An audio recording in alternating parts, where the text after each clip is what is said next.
झोपलेल्या राज्यपर्यंत गेला पाहिजे, दुसऱ्या विकास मंत्र्यांपर्यंत गेला पाहिजे, कांद्याला योग्य तो भाव भेटला पाहिजे.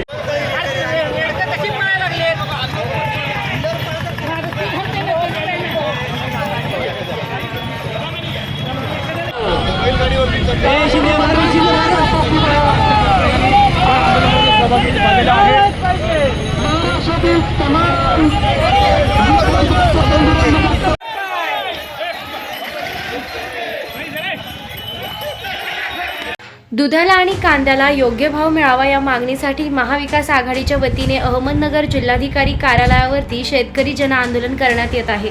या आंदोलनाचे नेतृत्व खासदार निलेश लंके यांनी केलं असून या आंदोलनासाठी संपूर्ण जिल्ह्यातील शेतकरी उपस्थित आहेत. या आंदोलनाला मोठ्या प्रमाणात गर्दी झाली असून पोलिसांनीही मोठा बंदोबस्त तैनात केला आहे. अहमदनगर जिल्हाधिकारी कार्यालयासमोर छावणीचं स्वरूप प्राप्त झालं आहे. खासदार निलेश लंके यांनी आचारसंहिता संपल्यानंतर कांदा आणि दूध या दोन्ही विषयांवर आंदोलन करण्याचा इशारा दिला होता. त्या पार्श्वभूमीवर महानगरपालिकेपासून खासदार निलेश लंके शेतकऱ्यांसह जिल्हाधिकारी कार्यालयावर आले आहेत. मोठ्या प्रमाणात गायी म्हशी घेऊन कांद्याच्या माळी घालून शेतकरी जिल्हाधिकारी कार्यालयावर आले आहेत. जोपर्यंत मागणी पूर्ण होत नाही तोपर्यंत हे आंदोलन सुरू राहणार असं बोललं जात आहे.